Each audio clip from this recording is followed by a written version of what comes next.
Hey guys, how's it going? Kevin Cleary here with a knife video for you. Today I want to talk about the must buys for 2022. Knives that I'm actually really looking forward to, really excited to check out and to share with you guys for this coming year. Some of them are already available, some of them won't be available for a little while yet, but I will say this, if you use the link in the description box, go over to White Mountain Knives and check stuff out over there. You can use my discount code Sharp Stuff, and that'll save you 10% off, and that's a big help to the channel. So I'll thank you in advance for doing that. Now back to the introduction to this list, and the main thing I want to say in the introduction is just that I'm happy to be able to make this list. For the last couple years, I just have not felt compelled by anything, and that's why this knife is here. It's actually an older knife. I think this has been out for 5 or 6 years, but I picked this up, I don't know, about a year ago, I guess, because there was just nothing that I was super interested in. So I thought, let's go back and try another variation of the Real Steel H6. So having expressed my disappointment in the last couple of years, I do have some disappointment this year, but there are also some things that I'm actually planning to check out that have got me a little bit curious, beginning with some Spydercos. Now I'm going to roll in pictures of knives, but I've tried to have a couple of knives here on the table with me so that there's something to look at while I'm yammering on about other stuff. So Spyderco. I'm a little disappointed. There's not a lot on this list that I'm really stoked about. Remember,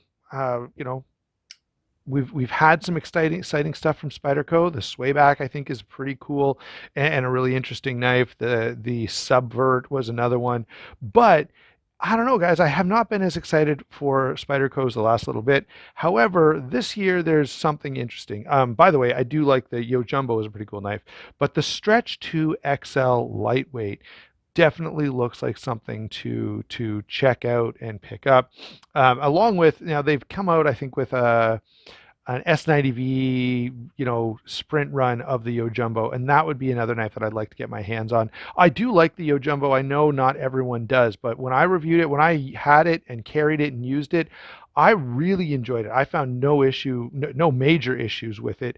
So I don't know why that it got some hate there, but nonetheless, the two things that I'm kind of looking at from Spyderco this year are the XL Stretch 2 and possibly maybe on an outside chance to pick up the Yo Jumbo in S90V. Although that would only be, it would be a knife I'd like to own and enjoy, but it wouldn't be much value to the channel.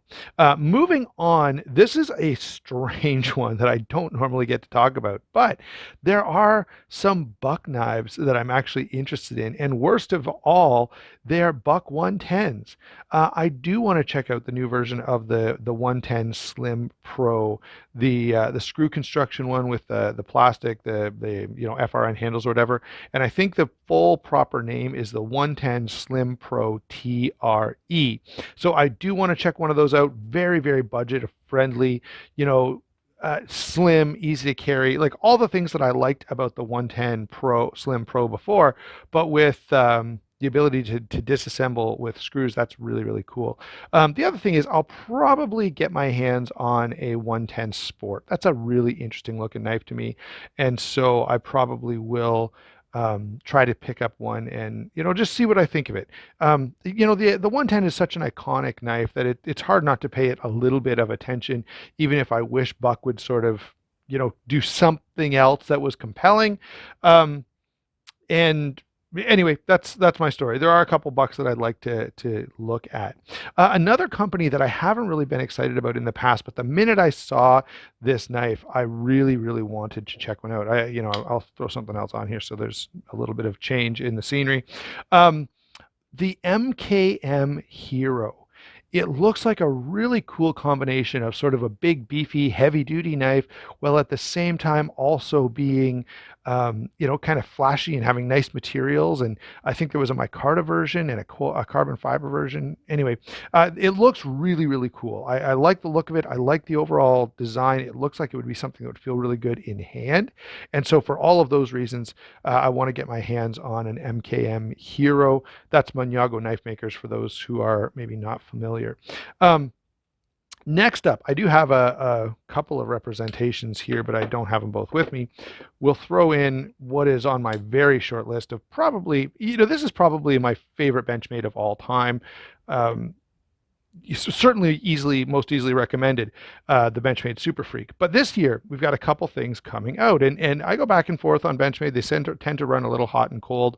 Um, Hopefully this year I'm not disappointed in the two knives that I want to check out, and that is the tag out and the read out. Both of those seem pretty appealing to me, at least appealing enough that they pique my curiosity.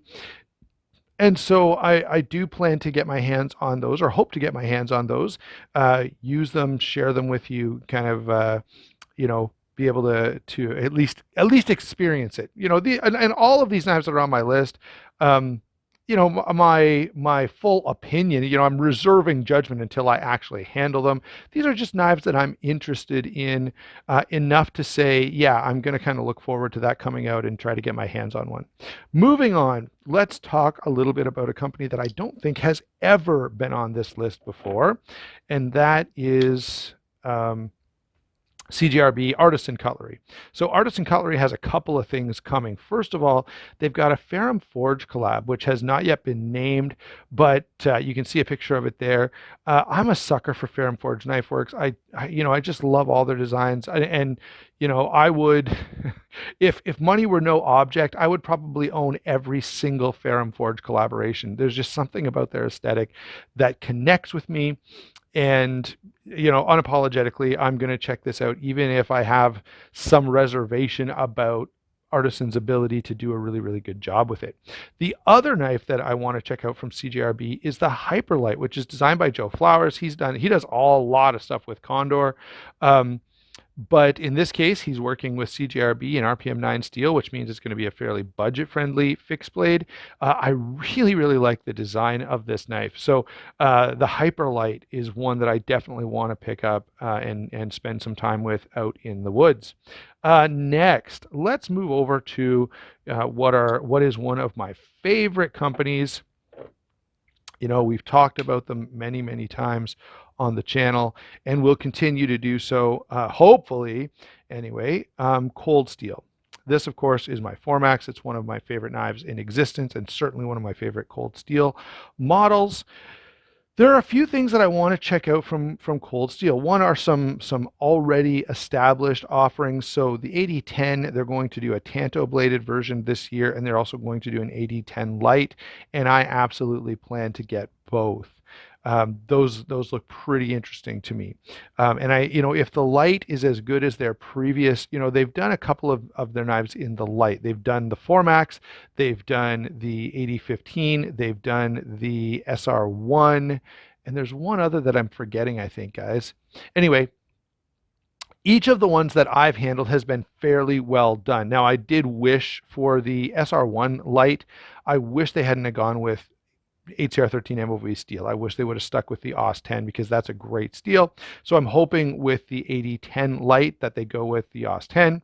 Finally, the Cold Steel Drifter. That is the knife with the Atlas lock. And I know already that there's going to be some accusations of, looking at Demco's lock and trying to make something similar. By the way, everyone is doing that. And, when you come up with a good idea, it's going to be popular, and that makes sense. Um, I'm sure that Cold Steel's lawyers have gone through everything, and patent law has been considered and all that.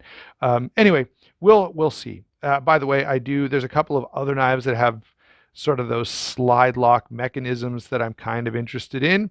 We'll get to those in a couple of minutes. But before we do, let's just throw this in here just because I'm not particularly excited about Kaiser, but it's a budget-ish knife, and so I do want to check out Liang Ma's budget line. I've been a fan of Liang Ma for a long time, since the CRKT Eraser, which was so many years ago that I had that knife and reviewed it.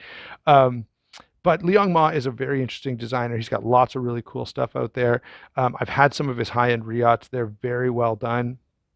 And so seeing some budget offerings from him is definitely welcome. I think, it may allow for others who maybe aren't going to spend 400 or 500 bucks on a Riot to enjoy his designs. I'm not sure. I think there's three of them that have come out. There will be a picture here on screen now, but um, and so I'm saying I probably won't check out all of them, but I'll probably pick out the one or maybe two models that I'm most interested in and get those, and pass a judgment on the whole line based on my experience with one or two of the ones that I particularly like. Finally, actually, no, two more companies to go here. Civivi, the obvious one is the Snex collab. I missed the Mini Buster, and I've had a couple chances to pick it up since I missed the sort of the hype, but I haven't done it. Um, but I do hope to get my hands on that Snex collab called the Vision, and it has a lock similar to, it's a spine lock that slides back, sort of like the Shark lock from Demco. There's also the Civivi. There's a button lock from Civivi that's a little bigger. That again is unnamed. And I want to get my hands on that. I should have had a Civivi. I don't know if I have any around here right now. But anyway, um, definitely plan to get my hands on a couple of Civivis. The last knife that I want to bring up is from Ontario Knives. They have the Blackbird. I've been familiar with for a long time, and I've actually had it in my cart and taken it out of my cart, and had it in my cart and taken it out of my cart. But they've come up with a new version of the Blackbird this year in S35 VN steel with this sort of interesting nylon sheath, and I do want to pick up one of those. So those are the knives for me that sort of are most exciting. Now, there's some other new knives for the year that I'll probably pick up and share with you guys as time goes by. But what I would love to hear from you guys down in the comments is what are the knives that you're most interested in? What are the knives that you're going to be hoping to get your hands on this year? Let me know down in the comments. Don't forget again to like and subscribe. Don't forget to check out White Mountain Knives and use that discount code. It is quite beneficial to the channel when you do that, as well as beneficial to you. So I'll thank you again for watching and for supporting all of that stuff. Thank you. Sorry.